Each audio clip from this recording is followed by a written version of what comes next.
Hello, my name is Russell Myers. Welcome to Issues Unite. So, the Ukraine conflict is now winding down. No matter what the media wants to tell you about this, it is winding down. You take a look at the evidence.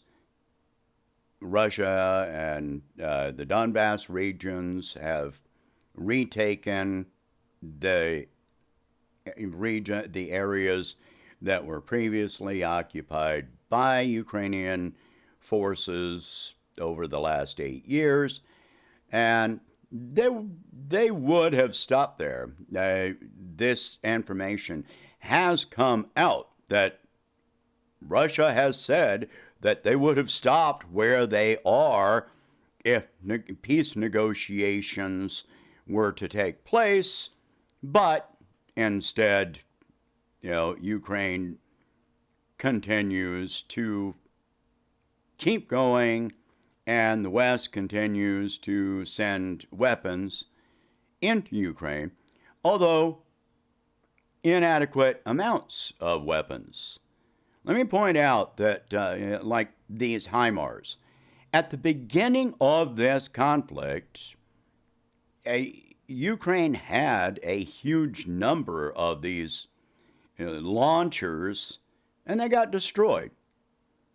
Now, over the last 8 years, Ukrainian forces have been trained by NATO extensively. In Western Ukraine, there was the Western, International Training Center, read NATO, and that got destroyed by missile strikes from Russia. But even if you destroy one center, you think about this, with the extensive training, in spite of that, the Ukrainian military has just been completely incompetent throughout this entire affair. No matter what training they got, they apparently paid no attention to it. The complaints from the soldiers and officers in the field is that there's been inadequate coordination, inadequate communication, inadequate supply lines, etc., etc., etc. But even with the weapons that we've sent in there, total so far of 16 HIMARS, long-range missile launchers, which Russia warned against the long-range weapons. But in the past week alone, Russia says that they have destroyed 4 of those in 1 week. Don't know how many total they've destroyed, but that's 4 out of 16. That leaves you with 12, if no other ones have been destroyed. Ukraine had hundreds of howitzers. Most of those have been destroyed. Thousands of tanks have been destroyed. There is really nothing left. They don't have anything left to fight with, barely anything at all. And I've said before, a lot of their forces are, refusing to fight, even surrendering, etc. Some are deserting. They're going into churches to try and forcibly conscript people into the military that don't want this conflict. If you're conscripting people by force that don't want to be part of it, the first thing they're going to do is refuse to fight, or they're going to surrender, or they're going to desert. That's all there is to it. They don't want to die for this. They don't believe in this. All right. There's this talk about, sorry, lost my train of thought. There's this talk about Zelensky now. This is by U.S. government, stating that Zelensky is in danger of being assassinated. When you take a look at the fact that he's, dismissing his own central staff and claiming that they are, treasonous or whatever, to him, treason means that they're encouraging him to negotiate. There are a lot of people in his government telling him to negotiate. End this. So I've said before that his days are numbered. Either he will be voted out, overthrown, or assassinated, but that will be by either Americans or his own forces. It's not going to be by Russia. That doesn't make any sense. It would make no sense for Russia to do this, because that would cause so much of a problem. There's no way that they would do that. And if it's no question, of course, they've got their own operatives within Ukraine, but those operatives would be, instructed, no, do not do this. Remember that there was a Ukrainian negotiator that was shot and killed by Ukrainian forces. This was one of the negotiators on Ukraine's side. He was shot and killed by Ukrainian intelligence operatives because he actually wanted to negotiate. That's why he was assassinated. That's why he was killed. So Ukraine continues to say, well, we're going to go on the offensive in late August. I don't know what they expect to be happening between now and late August. When I talked about those HIMARS, the United States and other countries have sent 16 of them into the country. Ukraine says they need at least 100. So that's a fraction of what they need.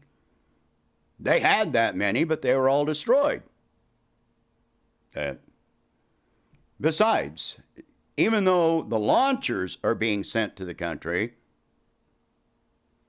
they've got different equipment coming from different countries, and the ammunition that goes into these is incompatible. You can't take a 155 millimeter rocket from the United States and load it into a launcher from the UK, for example. It's not like bullets. They operate differently. And then some of these things take 40 days of training just to operate these things. And then there are countries that don't even trust the Ukrainians to operate the equipment because they think that the Ukrainians are incapable of doing so. So there are people from other countries that are in Ukraine that are operating these weapons. Well, you hit that weapon, you hit the crew. Well, that crew is not, you aren't going to send another weapon over there, and that crew is not going to go operate the new weapon that gets sent in because the crew is gone.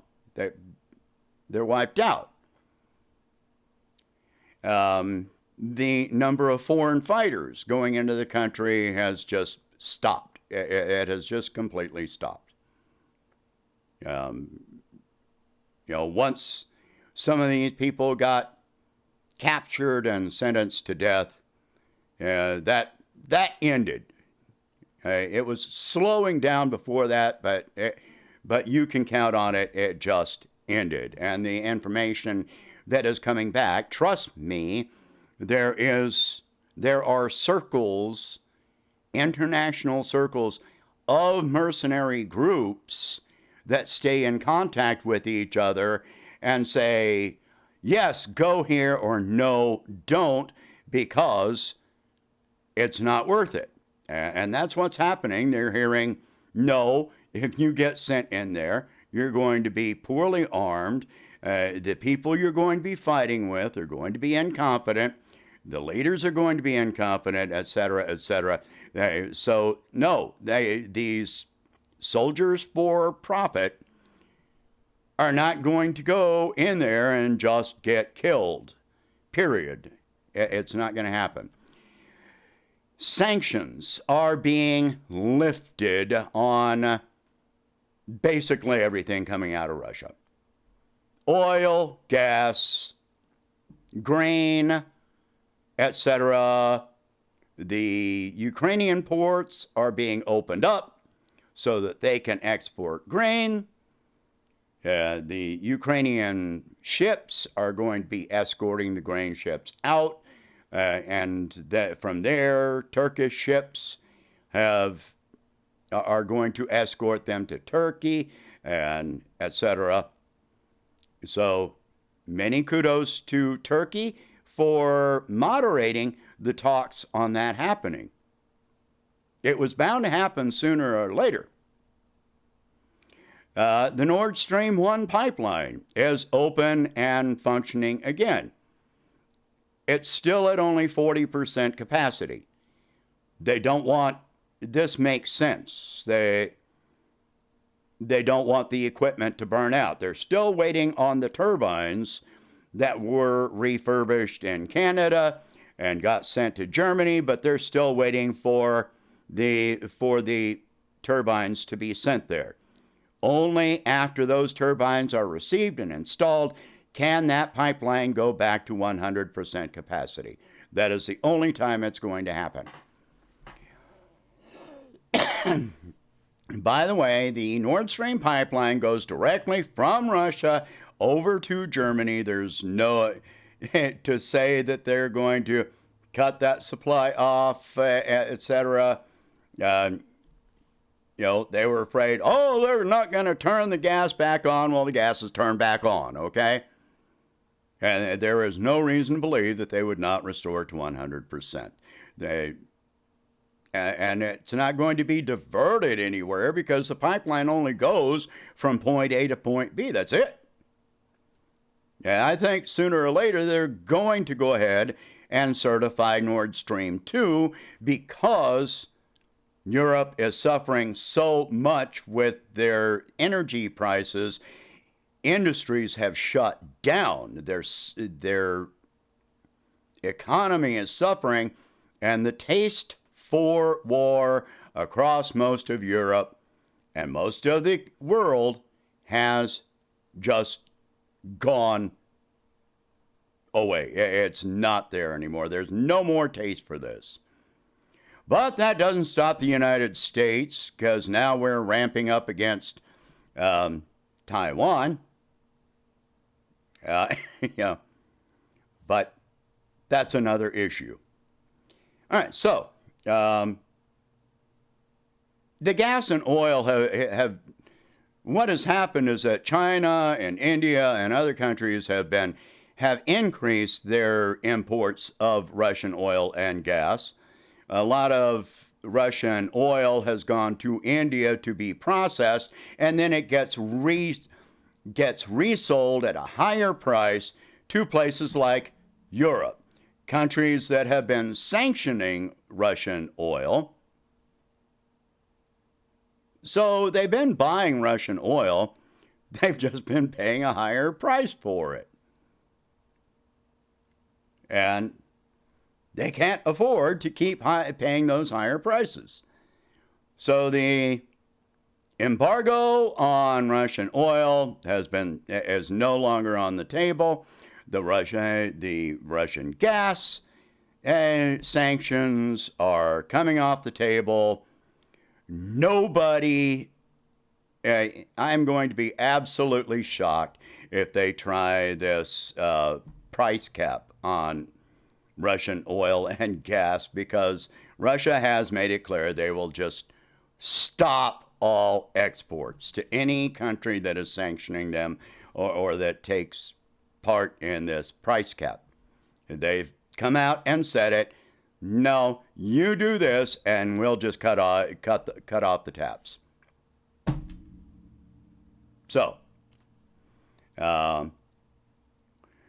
yeah, Russia at this point is declining. They're, lowering their interest rate, which was raised back in February or March, and now they're starting to reduce it again.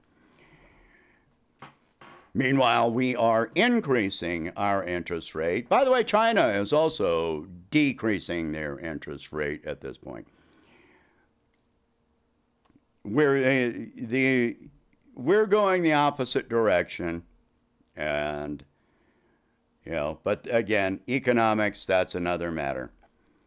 So this is going to end soon, and like it or not, I've said, Zelensky is in danger no matter what he does. Can you think any time in modern history of a government leader, a president, what have you, being assassinated or removed from power during wartime? I can't name any. Not for any major conflict, anyway. The only times that has happened is under U.S. regime change, which was an invasion and occupation. Iraq, attempted in Syria, Libya, Afghanistan. But what happens after that? You look at what happens after that. The Iraqi parliament wants us gone. Syria was a failure. Libya is, just in chaos. Slave markets in the street. And on and on and on. So none of that ever works out. If he negotiates, he's going to be in danger from the right-wing elements in his own country. If he does not negotiate, well, the obvious is, very clear that Russia is going to keep on taking more land. And they're moving forward every day. Once they get past the defenses that were built up across the Donbass line of contact over the last 8 years, then there's really nothing slowing them down. And they're almost completely through those lines of defense at this point. They've already gotten through most of it. That's been the only thing slowing them down. And not wanting to attack civilian centers, which the Ukrainian military uses civilians as human shields. This is proven. Look at the Azovstal steel plant. Look at the chemical plant. They have been keeping civilians in those areas. They've put artillery on top of daycare centers and military encampments in schools and in apartment buildings. This has been on purpose. You can't deny it anymore. All right, so let's wait and see what happens from here. Sooner or later, whether it's Zelensky or whoever follows him, someone is going to be forced to actually negotiate with Russia. It's going to happen. And it's better sooner than later. The longer this goes on, the more people die, the more destruction happens, and the bleaker Ukraine's future becomes. And the less that Russia is going to accept from them. They won't take any contingencies. All right. Share this video. Talk about these subjects.